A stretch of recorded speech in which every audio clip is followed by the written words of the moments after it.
Good evening, everyone. Welcome to our ninth class of this advanced English course, possibly our last virtual class.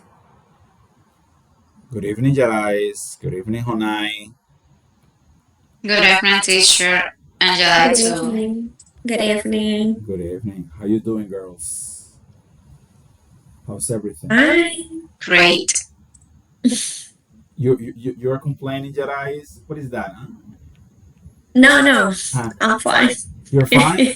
Everything Yes, is fine. everything is fine. You're the doctor, right? No, Who's the doctor? Angelica. Oh, it's Angelica. Uh Okay. huh. Okay, Angelica normally isn't here. She normally isn't here. Okay. Okay, girls. So tonight is possibly our last virtual class because tonight we're going to finish with the content of your program. Surprisingly so, it feels pretty short. Or maybe we went too fast. I don't know. I feel that we had a good rhythm although we skipped one day because it was a holiday. But either way, we finished tonight with the content of the program. Tonight's class is by far the shortest class of all the classes we have had. We have had until now. Um, on Sunday, if we meet on Sunday, it will be to review some topics about the exam. I'm still waiting. I have been digging, but as surprising as it may seem, it is hard to get the information of what kind of test you are going to take after this ends. It should be easier, but for some reason nobody knows. And I'm still digging. I'm still digging. I think that by tomorrow I will have an answer. My guess is that it will be the Cambridge version, the Infotep Cambridge version. I always say that is the Infotep Cambridge version because there's nothing about Cambridge in that test, as far as I know. But they call it like that. So I will tomorrow, if I have the information, I will announce it through the WhatsApp group. And on Sunday, I will give you a special class which was the class that I used or the material that I used with the previous group that I had only for that test. It was a group that needed to take that test. It was a course for teachers that needed to pass the Cambridge test. And one of the students that took all my cues and put it into practice had a score of 64 out of 68. So that means a pretty good score, a C1 level score. So I hope that the same thing happens with all of you. If that is a test that you are going to take, if that is a test, if you do what I tell you to do, you will have no problem doing that test because it's not complicated at all.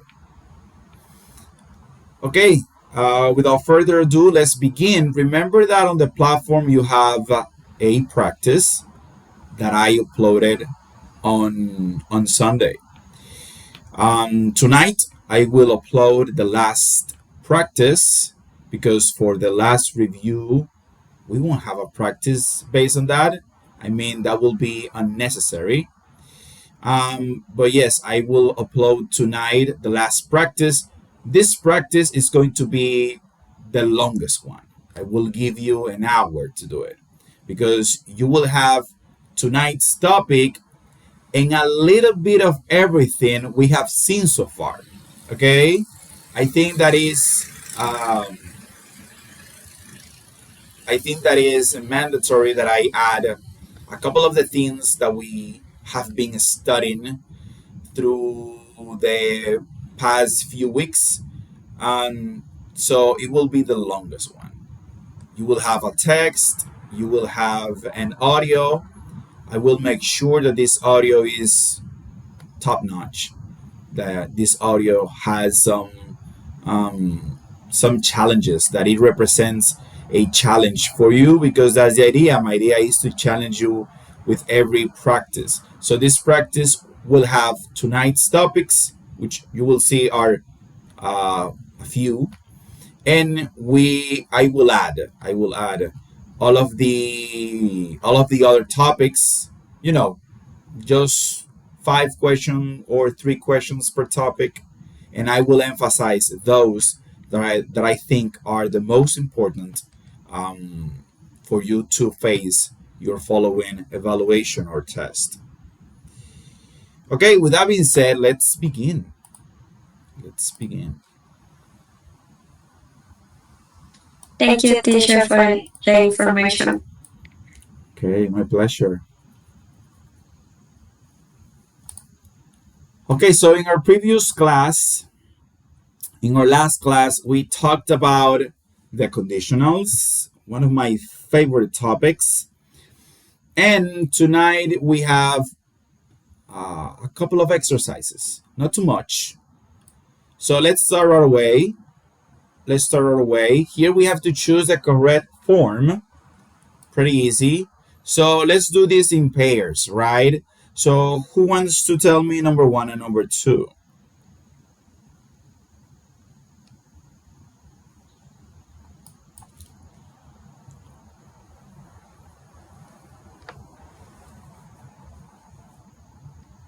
Okay, teacher. Number one and number two.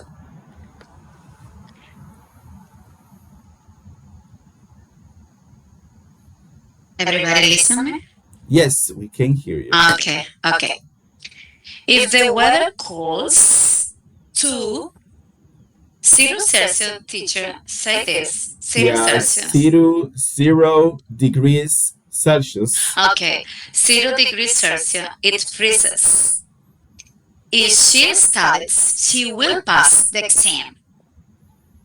Okay, very well. So if water cools to 0 degrees Celsius, it freezes. This is a zero conditional, right? And if she studies, she will pass the exam. First conditional. Let's continue with number 3 and number 4.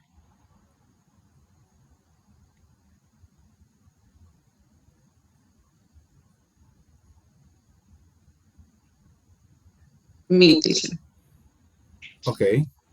Patricia, go ahead. Okay, number 3. If I had more money, I will buy a sport car. Okay, Number if I 4. had more money, I would buy a sports car. Very well.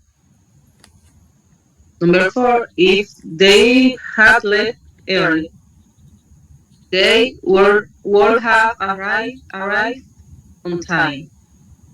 Okay, if they had left earlier, they would have arrived on time. So, number 3 is a second conditional, and number 4 is a third conditional. Okay, number 5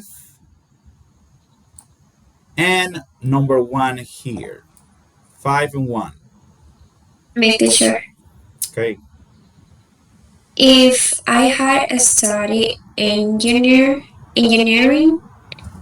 I will be an engineer. Sorry, and I will be an engineer. I don't know what is Okay, an so engineer. difficult. Engineer. Now, engineer now. Okay. Thank you. Okay. Okay, phase 2 and number 1. If I win the lottery, I will travel. First conditional, sir. Yes, Right. first conditional. First conditional. Okay.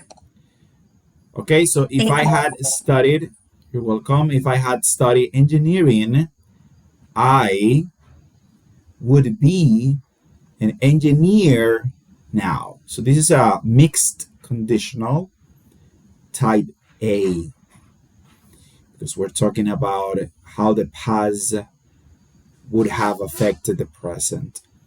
And here, if I win the lottery, Americans don't say lottery, they say lottery. Lottery. Okay. If I win the lottery, I will travel. So this is the first conditional. We're using will. Okay, let's continue with number 2 and number 3.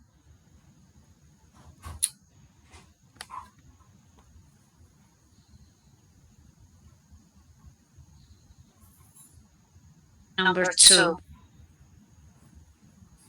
If I had wings, I would fly. For me, a second conditional because use past simple would and based verb. Okay, okay. And continue, teacher. Yes, number And 3. number 3, if people don't eat, they become hungry. Well, teacher, for me, anybody o ninguno, zero. Zero. Zero Zero, conditional. Yeah. yes, because not present simple and will, not past simple, would, based on verb, and neither past perfect and past participle, and now use would. Okay. So, in a simpler way, we can say that we have present simple and present simple.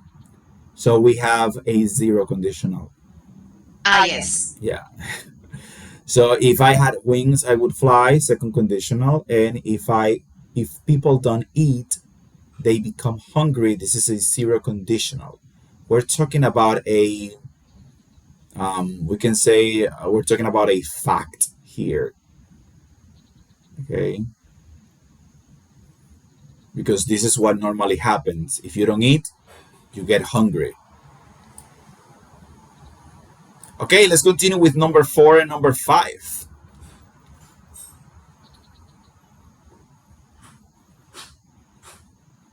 Okay, number 4. If I have studied, I will have passed. For me, it's third condition. Okay. And number 5, if she had taken the job, she would live in she will live in New York now. Mixed conditional, mixed condition. Yeah, mixed conditional. Again, type 1. Okay, let's continue with phase 3, complete. Number 1 and number 2.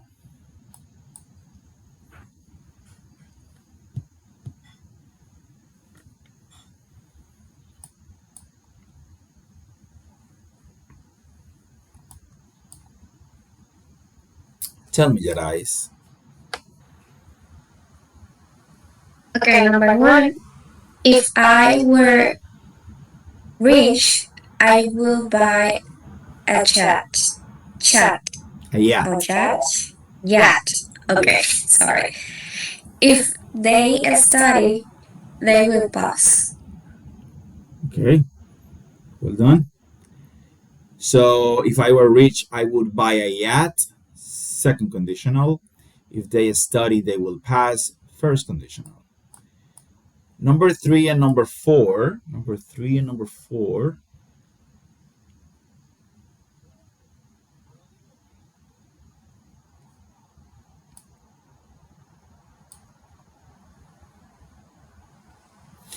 I think it's your turn, Honai, now. Yeah. Okay, teacher. Number Yeah, 3 and because number there is 4. a certain order here. Patricia, then Jadais, and then you, or Okay. Number 3. If he had exercised, he would have lost weight. Number 4. If she had gone to university, she would be a doctor now. okay, okay. So if he had exercised, he would have lost weight. third conditional, right? Past perfect, past model of deduction. And if she had gone to university, she would be a doctor now. Mixed conditional type 1. The last one, Patricia, number 5. Okay. If I were taller, I would have joined the basketball team. Okay, if I were taller, I would have joined the basketball team. Okay. Okay, so this is also a mixed conditional, right? If I were taller, I would have joined the basketball. How the present affects the past. This is the type 2 condition. Okay, any questions about this? Is this clear? Study the structure, teacher. Yes, That's it. you should Mhm. study the structure and pay attention especially to the second conditional. The second conditional and the third conditional. The Yes. second and the third, because in the Cambridge test, you don't have mixed conditionals. You don't have it. You only have second conditional, one sentence, third conditional, one sentence. And it's pretty easy. I mean, too easy. If you remember the structure, it will take no effort. Okay, so complete. So she is, right here we have to use the preposition, right? The correct preposition. So let's start with number 1 and number 2. Number 1 and number 2. She is interest music. I am waiting my friend. I have to hold back when I read this sentence because in my mind I hear the preposition, the sound of the preposition that comes after waiting and that comes after interest because it is natural already. So I have to hold back not to ruin the exercise.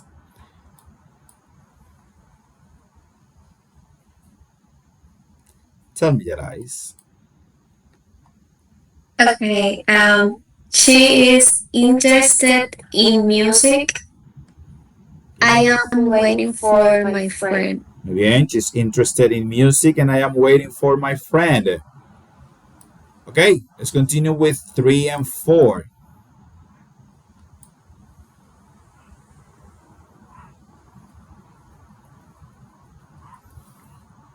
Omar, 3 and 4. Great evening. Good But evening. great. He apologized for arriving late.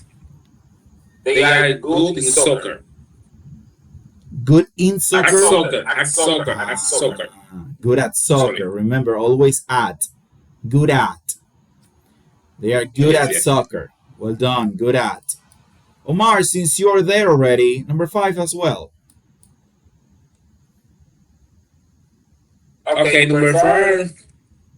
We worry about our future. Yes, we worry about our future. Okay, let's continue with diagnostic 2. Find the mistake.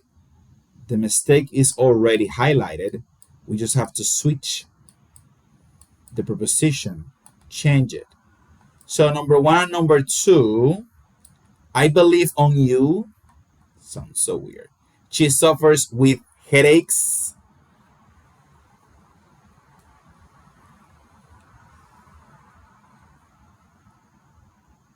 Me, teacher.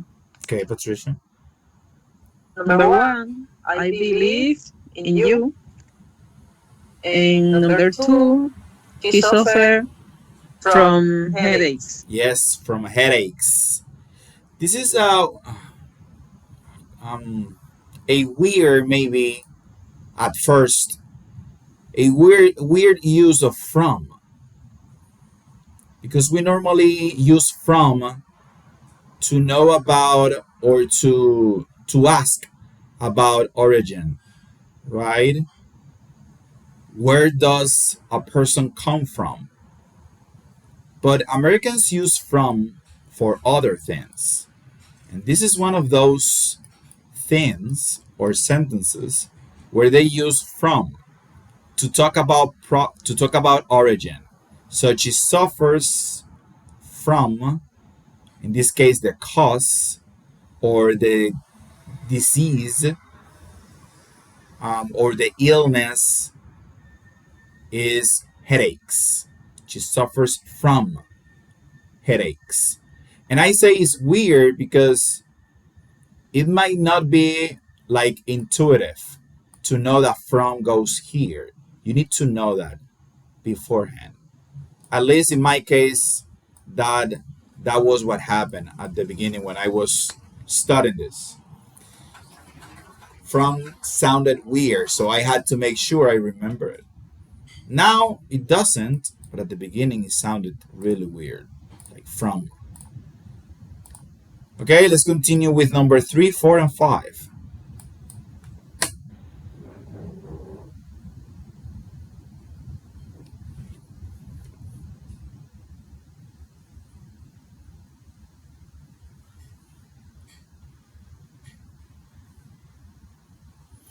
Tell me, Omar. Okay, number three, he is proud of his daughter. Number four, I'm interested in history. And number five, they are good at math. Okay, so he is proud of his daughter. I'm interested in history, and they are good at math. Okay, okay. Let's continue with the last one. Pretty short, huh? Okay, so choose the correct answer. She has a, he is a person what? In pairs again, 1 and 2. Number 1, number 2.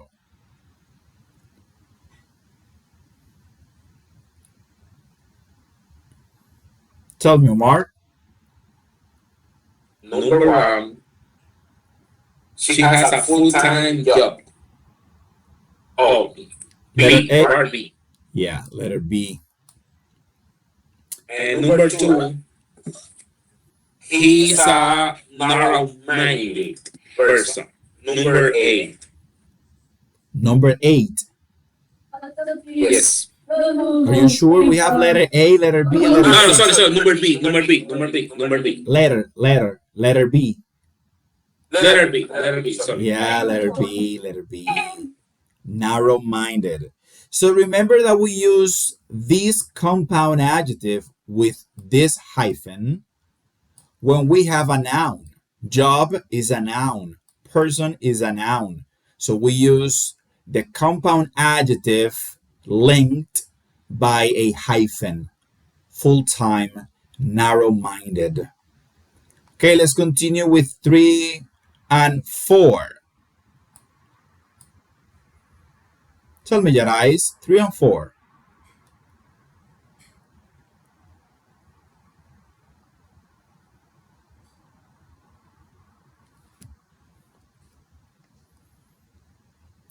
Are you there, Yarais?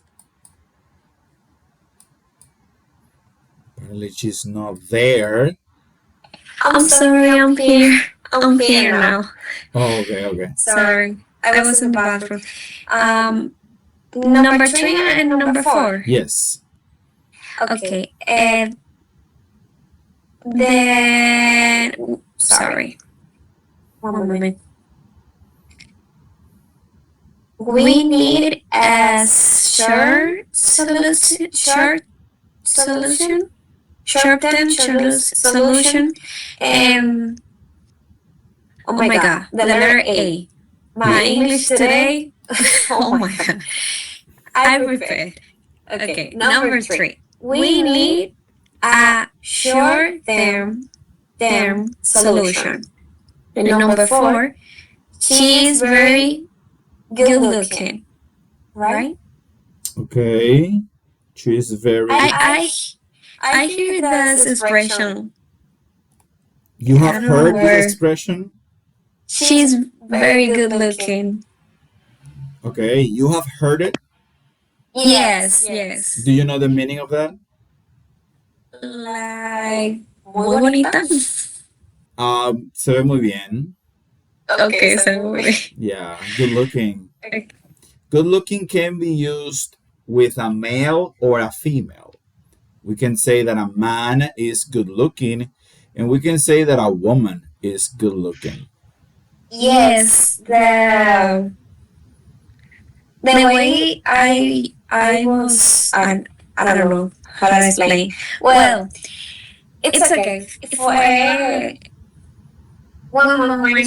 Un momentito, por favor, disculpe. Okay, so we need a short term solution, letter A, and she's very good looking.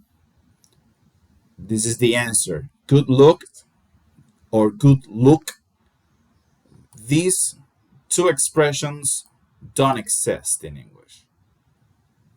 Okay, let's continue with number 5 and number 1 here. Tell me, Patricia. Okay. Number 5, they adopted a 10 years old 10-year-old child.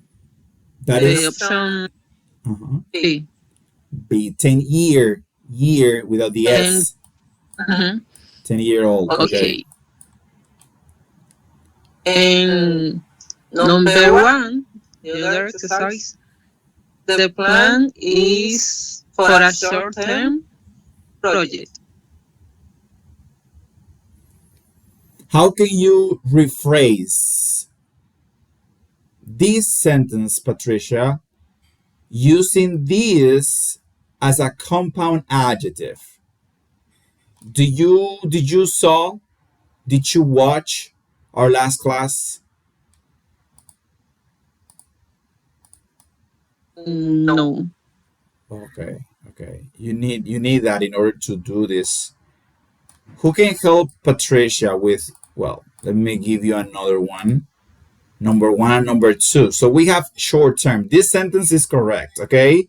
The plan is for a short term. Here, I don't have a compound adjective linked by a hyphen because I don't have a noun after the compound adjective. But if I have to use this using a compound adjective, if I have to rewrite this sentence using a compound adjective, in this case, short term, in its other version, how would you do it? You have to use the same words that we have here in the sentence. It's only to rearrange them. Rearrange them.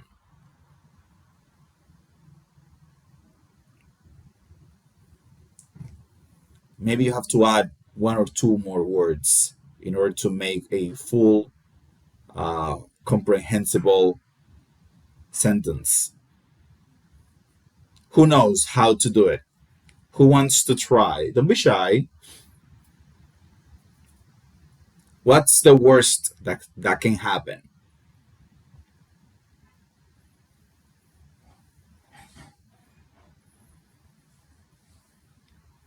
No one? Teacher, Tell me, Honai. I can I can say the plan is short term. That's it. Well, here we have that sentence. The plan is for a short term. How can you say this by placing Uh-huh. the short term in a way that you have to use the hyphen? That's the idea, to use the hyphen. I'm gonna give you an example. For Okay. instance, the plan is for a short term. If I have to rewrite this sentence using this as a compound adjective, I need to add the hyphen, right? I can't use the hyphen in this sentence. I need to place the plan at the end because it is the noun. So I can say it is a short term plan. It is a short term plan. Because remember that in order to use, we have it right here. Let me go back a little bit. Remember that this is the rule. When we have this, which is a compound adjective, we know it is a compound adjective because we see the hyphen, this right here. But we only use this compound adjective like this when there is a noun after the compound adjective. I need a noun. So in this case, we have the two adjectives at the end. So we don't need a compound adjective with a hyphen here because plan is at the beginning. So if I want to use a compound adjective, I have to place plan after short term. And in order to do that, I will have to say it is a short term plan. Okay? Let's try with number two. The singer is famous around the world. Tell me, Omar.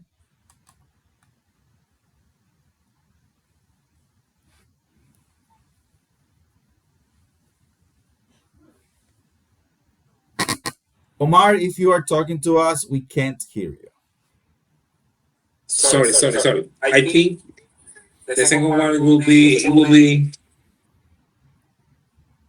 the let me see.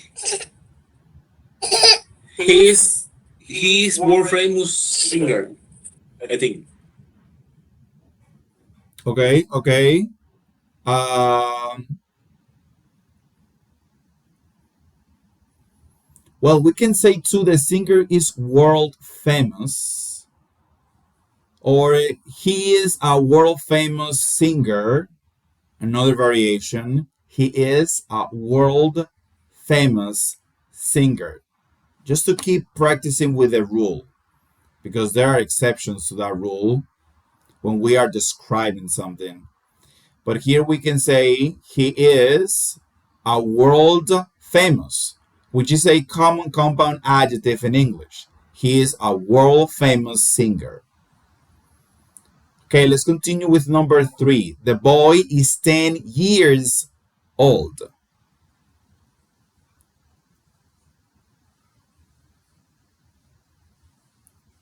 Well, teacher, he is a 10 years old. Boy, Yes, boy. boy, yes. He is a 10-year-old boy. Remember that when we use the hyphen, like in this case, year is in singular, so we don't add the s. So in this sentence, we use the s because that's how we normally do it. The boy is 10 years old. Here we use the s. But when we are linking all of these words with the hyphen, we drop the s. So we say he is a 10-year-old boy, 10-year-old boy, 10-year-old boy. Okay, let's continue with number four. The child behaves well.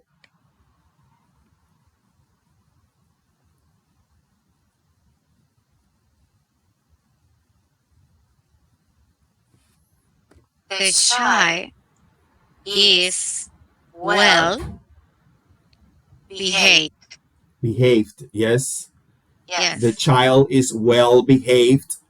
También also we can say he is a well behaved child.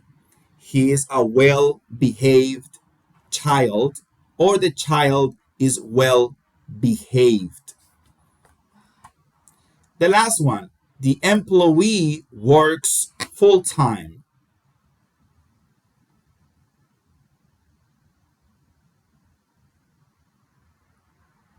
Okay, while you think about that, give me 1 second. Give me 1 second. Let me check something.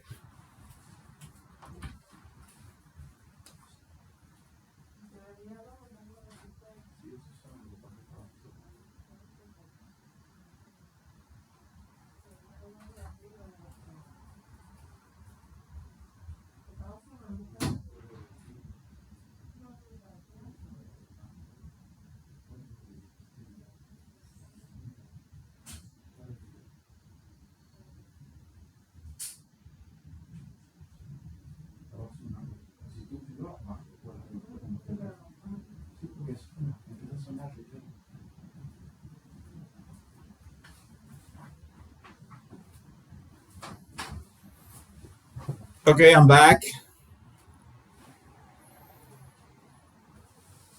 The employee works full time. How would you say this sentence?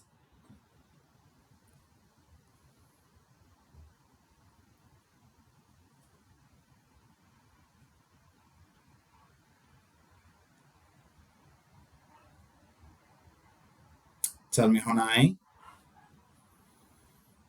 Well, he is a full-time employee. Okay, he is a full. That's correct. Uh-huh. He is a full-time employee. Yes, he is a full-time employee. We can also say the employee has a full-time job. Okay. Okay. In both cases, you are using the compound adjective. Okay, that's good. Okay, so let's continue. You need to keep working on this topic. Okay. Um, you have to study this topic for the long run because, especially if you want to sound native, but it's not like this is going to be in your test. This topic specifically is nowhere near your test. Okay. Okay, so if this allows me to continue. Okay. Okay, so let's see tonight's topics.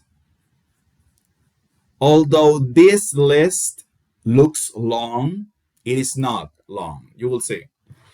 So, foundational tools for business English communication, right? Let's see. So, the first thing that we have here, and this is very important, we have the positive agreement. How we can agree with someone when the sentence is a positive one. I know that the majority of the people, especially when we are learning English, we normally say me too for everything. I want a pizza, me too. I want a car, me too. I want to travel, me too. Okay, so me too for everything. And that's okay because me too is not a bad response. It's an informal response. But in English, we have other alternatives that we need to know because Americans use them as well. So we have a certain way to show agreement when the statement is a positive statement. And we have a certain way to show agreement when the statement is negative, like in the case of I don't want to travel. There is another informal, very short expression that people normally use, me neither. I don't want to eat that, me neither. I don't like Spain, me neither. I don't like French, me neither. Okay, so me too and me neither are correct expressions and responses to show agreement, but they are informal. So normally when you are taking a test, they don't they don't evaluate those expressions. They normally evaluate the following expressions that I'm going to show you now. Okay? So, we have first the famous two. We normally remember these two from nice to meet you too, which I think is the first time we normally hear this, right? At the beginning of our journey learning this language, one of the first expressions that we learn is nice to meet you too. Nice to meet you, nice to meet you too. Okay, so two. We can use it like this. I like coffee too. She works on weekends too. We study English too. Easy, right? I know that you have used this structure at some point in your life. But now let's work with the most interesting way of showing agreement in English. So, for this structure, we need so, the famous so, the auxiliary verb, and the subject, right? So we have I like coffee, so do I. She's tired, so am I. He can swim, so can I. So the first thing that you see is that we have saw for all the answers, and in this case, we're using the same pronoun.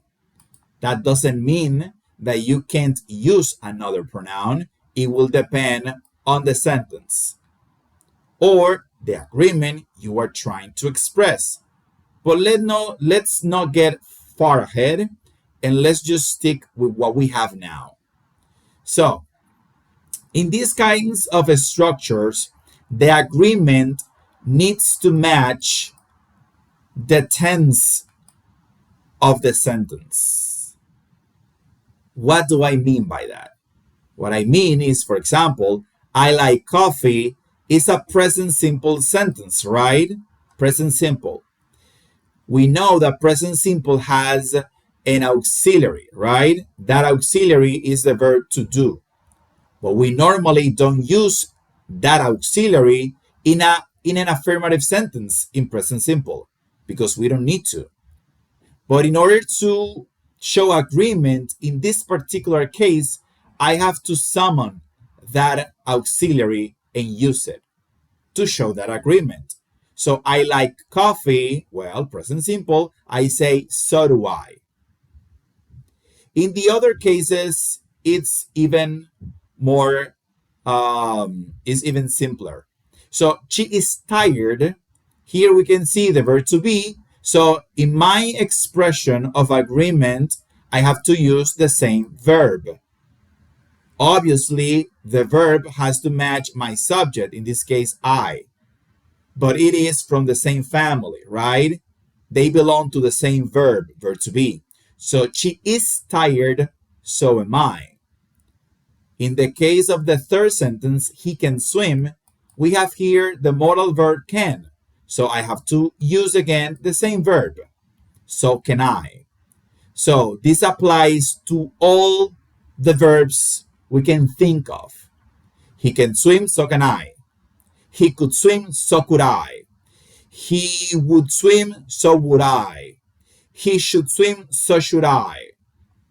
Okay, it's the same dynamic. The only one that changes is the present simple and the past simple, because in the affirmative sentences of those tenses, we don't use an auxiliary. But we know what is the auxiliary of the past simple and what is the auxiliary of the present simple. In the case of the present simple is do, the verb to do, and in the case of the past simple is did and didn't. So, for example, if this sentence were in past simple, I liked, right? I liked coffee. If I want to show agreement with that past statement, I have to say, so did I. So did I, right?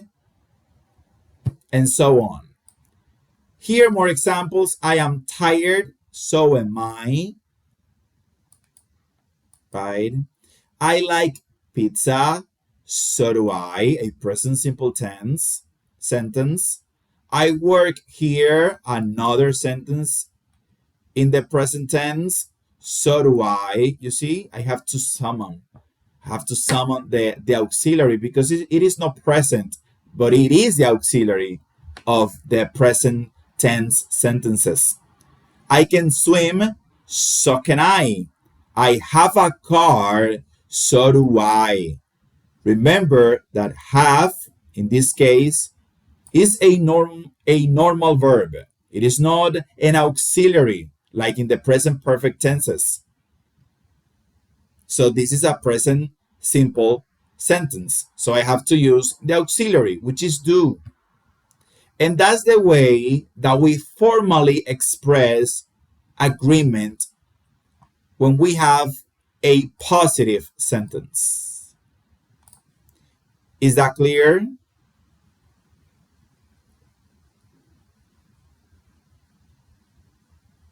Okay.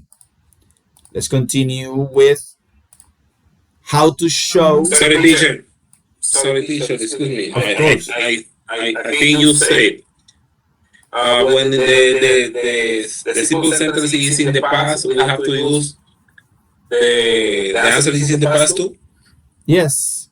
If the sentence Okay. is in past simple and I want to show agreement with that, I have to use the same tense. Okay. Okay?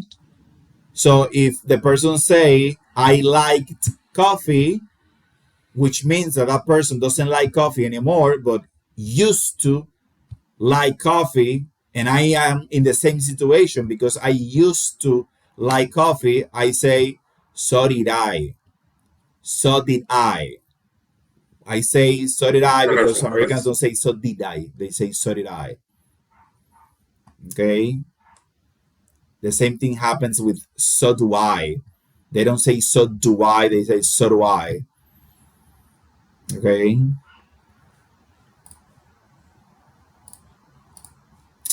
Okay, let's continue now with the negative agreement. So, when we have a negative sentence and we want to show agreement with that statement, we have two options.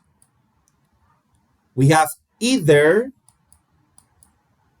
and we have neither. So in the case of either, we can place it in the same way that we place to at the end. I don't like coffee either. She isn't busy either. Okay? Either.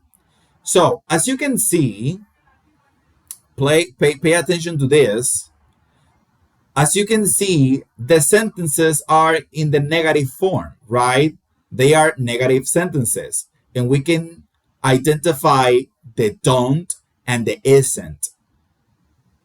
Why is that? Because either, and this will make more sense when we analyze neither, either is neutral.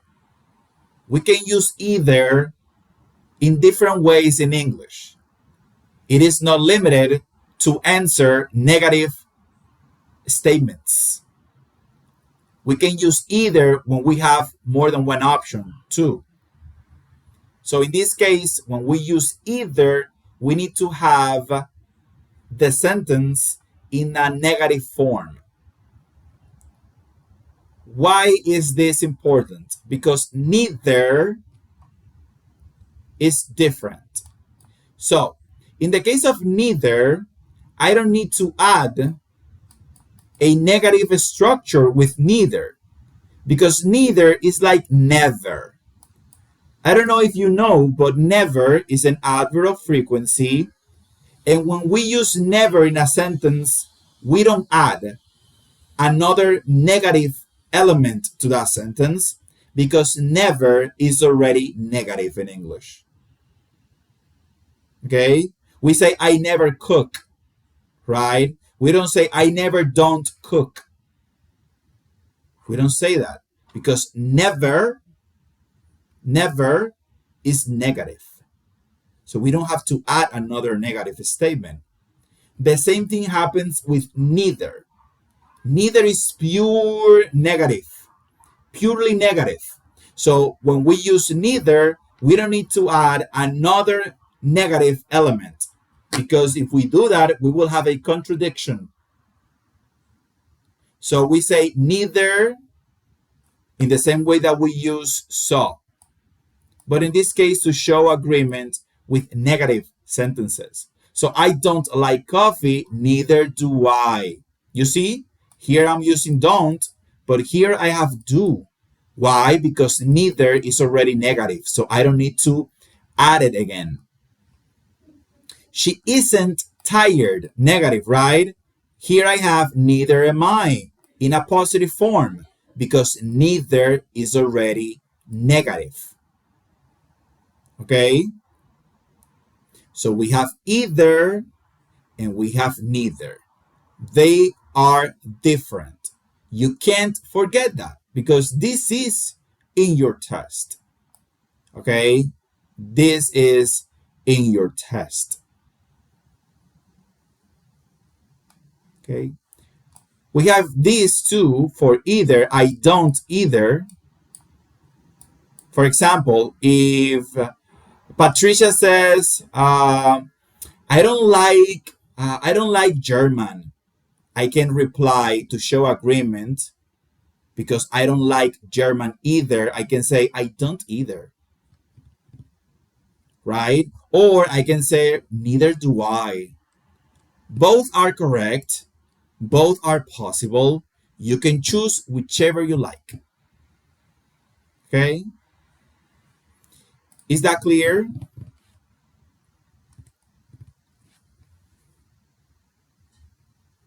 Okay. Yes, it is. Okay. Let's continue. Okay, so here we have the phrasal verbs. Okay, guys, so look, phrasal verbs are, as I said in a previous class,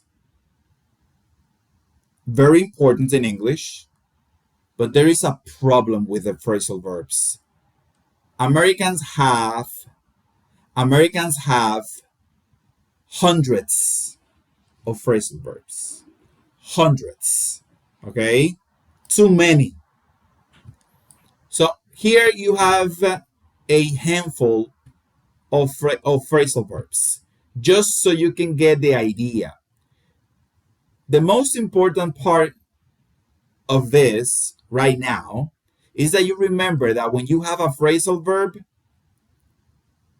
it changes the basic meaning of the base verb. So we have the verb look, which is mirar, and we have for, which is for propósito, para propósito de algo, para. But when you have them together, it means search. Okay? It means something entirely different.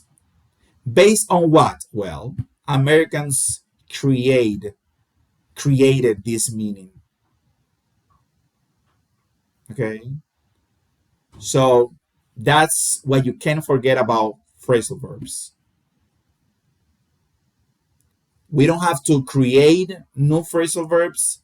We just have to memorize, to remember, to learn the phrasal verbs that already exist, which are many, many, many, many, and understand their meaning. Sometimes they're easy to understand because we have seen them many times without knowing that they were phrasal verbs. Como, like in the case of turn on or turn off. Those are phrasal verbs. And we have been seeing those phrasal verbs since the beginning of our journey in this language. Okay, but we have many more, like look for, find out, set up, give up, pick up, call back, fill out, deal with. All of those and many more are phrasal verbs. So the idea is that you get acquainted with those phrasal verbs. And my advice normally is to memorize those phrasal verbs that are more common in your area. Okay, because all of us have different circles. We share with different persons and people. So we need to know the phrasal verbs that are going to be helpful in those situations.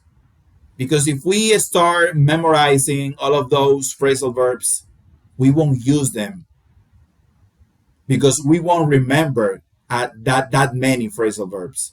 But if we stick with those that are most common in our environment, we will memorize those because we will use them a lot. That's the key element in any process of learning. Repeat and repeat and repeat and repeat. And for that, you need to be able to use them. What's the point of using a phrasal verb that nobody understands? No one will give you a feedback because no one knows that phrasal verb.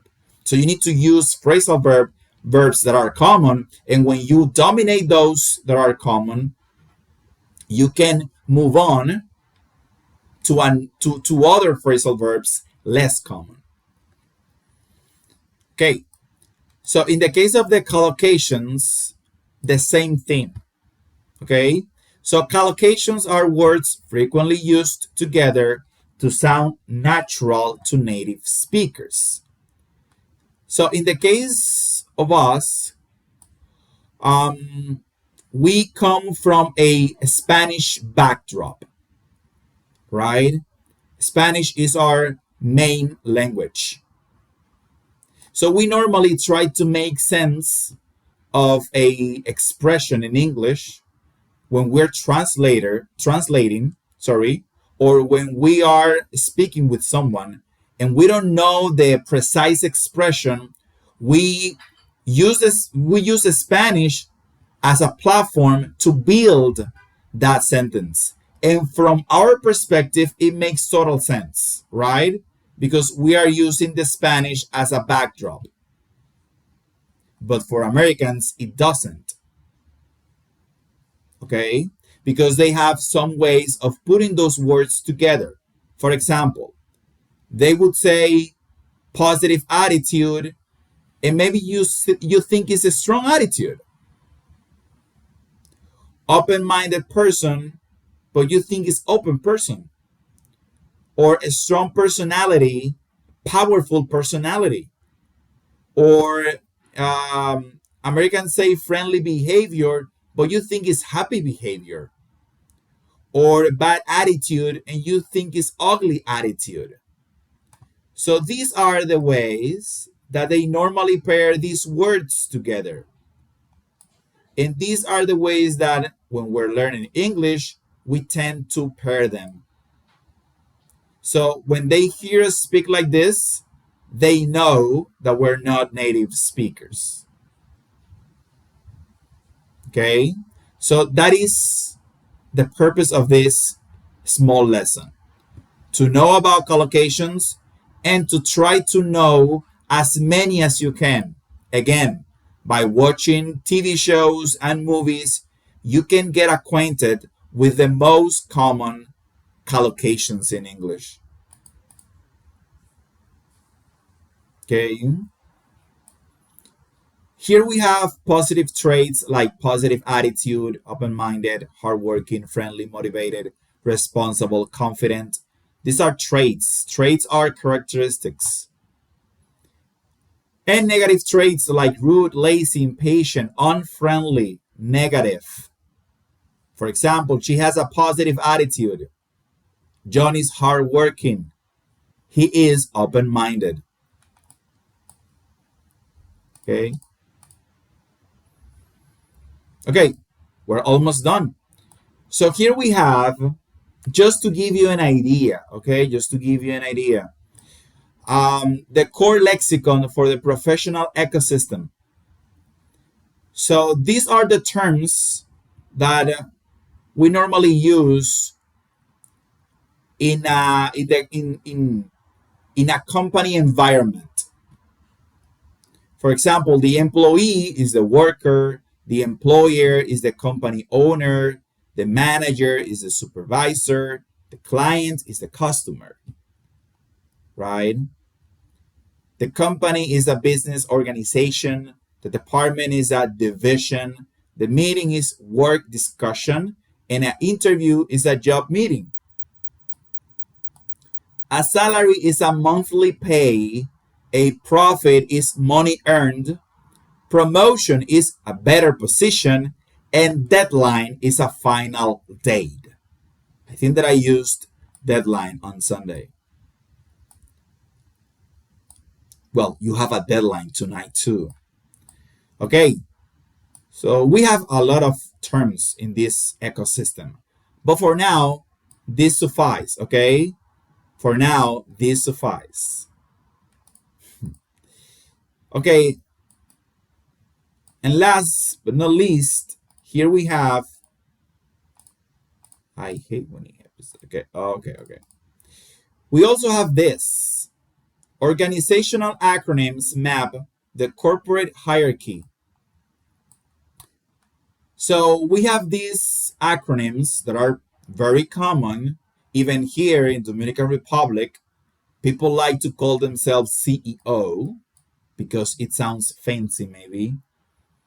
So CEO is Chief Executive Officer, the leader of a company.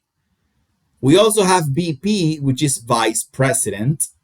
We have CFO, Chief Financial Officer, who manages money. We also have the COO, Chief Operating Officer, who manages operations.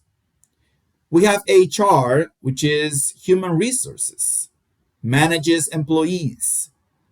We have IT, Information Technology, manages technology, right?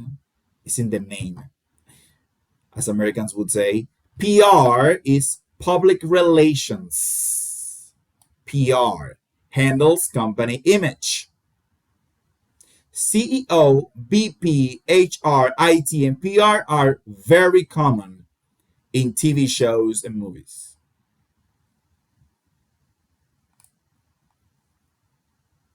Okay?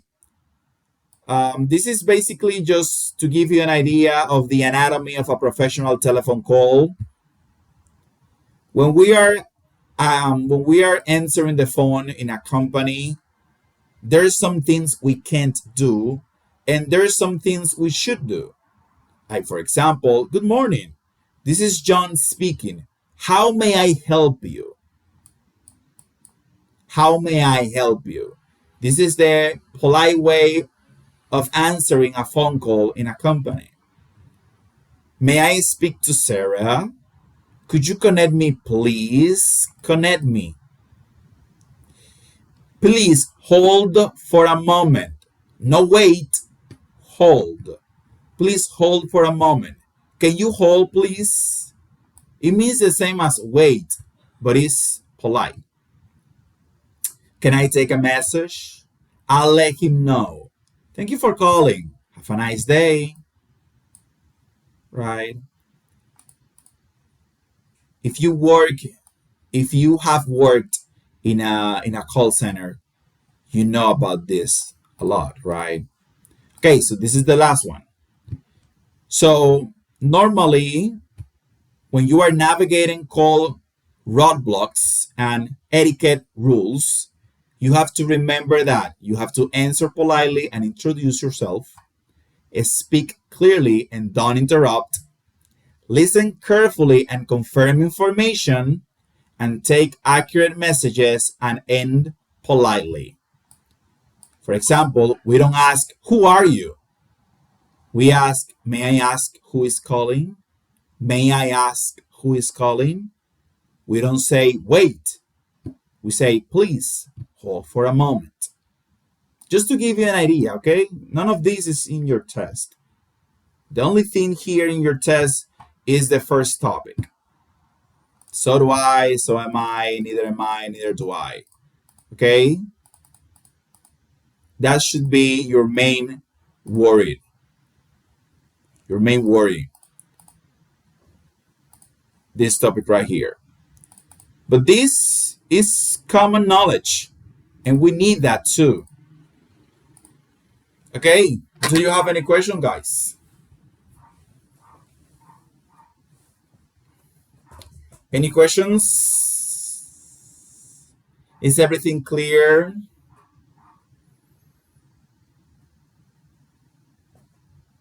Yes. Okay.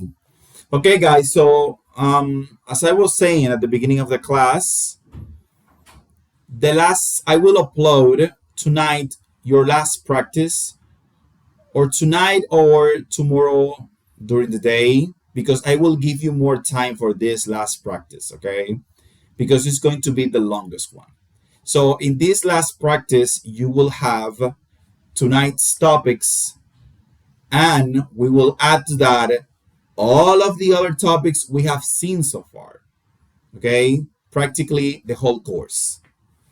So I will make emphasis on those topics that you have to know, okay, that are non-negotiable for you at this moment. So I will give you more time for that test. I don't know how many questions it will have, maybe 40, maybe 50, maybe 60 questions. But if it has 60 questions, it will be better, right? It will be better because you will um, you will be practicing for your last test, which also has 68 questions. The Cambridge test and the diagnostic tool that Infotep is using, I think that both of them have the same amount of questions, which are 68 questions. So that will be um, a good practice to be ready for that last step. So we will meet again on Sunday. I will use Sunday's class to make a quick review of the most important topics, and we will talk a little bit. I will ask a couple of questions to each one of you because I want to hear you more. We haven't had the chance to do that. Maybe if we had the classes, the in-person classes, we would have that chance, but we didn't have that chance to meet in person. But we will try to figure something out on Sunday, at least something short, so we can have an exchange because I normally do the majority of the talking here, and it should be you doing the majority of the talking. But due to the circumstances and because this is a virtual class, it's more complicated. Okay, so with that being said, and if you don't have any questions, this will be all for tonight. We will see each other again on Sunday. Have a really good night, guys. Bye bye. Thank Thank you, you, teacher. teacher. Bye. Bye. Good Good night. night. Bye Bye bye. bye.